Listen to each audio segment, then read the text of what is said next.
en ce début d'année, eh bien, on avait envie de faire un peu un point sur les nouvelles technologies qui vont arriver bientôt dans nos voitures. Parmi celles qui suscitent le plus de questions et qui finalement se fait aussi le plus attendre, eh bien, on a la conduite semi-autonome. Alors avec le concours d'Audi, la marque qui au sein du groupe Volkswagen insère de laboratoire à la voiture de demain, Julien Bonnet et Jean-David Duhart ont pu essayer la dernière S8, donc c'est une voiture de série, sur circuit pour une expérience de conduite très assistée à haute vitesse et quasiment sans chauffeur.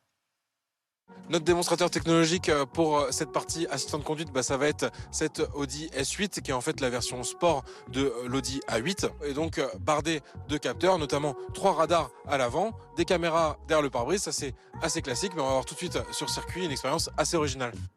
Nous voici donc à bord de cette Audi S8. Donc l'idée ici, ça va être de montrer les capacités de conduite semi-autonome avec un régulateur de vitesse adaptatif réglé sur 250 km/h. Je suis installé à l'arrière, il n'y a personne derrière le volant. On a simplement André sur le siège passager avant qui va tourner ce volant, mais c'est la voiture qui va simplement gérer freinage et accélération.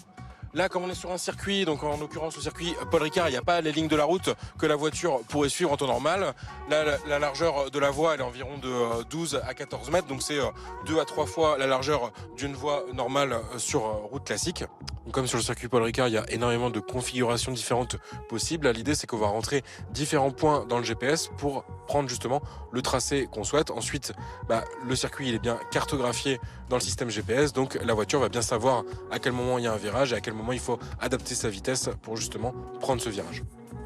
L'idée, c'est de montrer qu'on peut vraiment avoir cette possibilité de conduite semi-autonome sur voie rapide.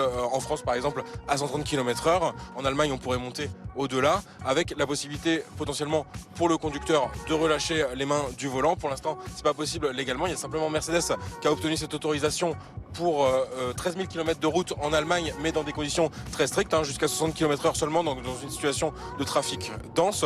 Donc on n'est pas du tout pour l'instant sur ce scénario de vitesse très rapide qu'on teste actuellement. Là on atteint quasiment les 200 km/h sur cette ligne droite.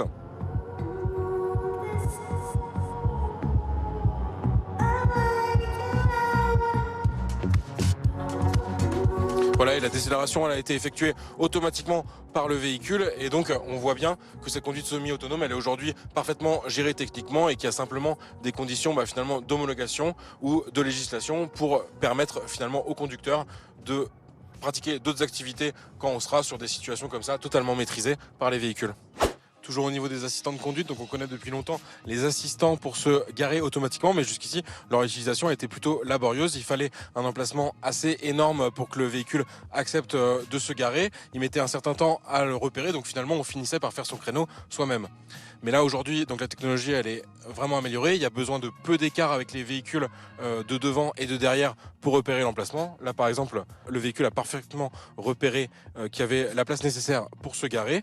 On peut réaliser l'opération directement depuis le véhicule, mais également sortir et réaliser l'opération avec son smartphone. Et ça va être particulièrement pratique dans un parking, dans la situation par exemple où quelqu'un est venu vous coller sur votre gauche, donc côté conducteur, pendant que vous étiez sorti. Vous revenez et finalement, plutôt que de vous contorsionner pour monter à bord, vous allez tranquillement faire sortir le véhicule de son emplacement pour monter beaucoup plus facilement.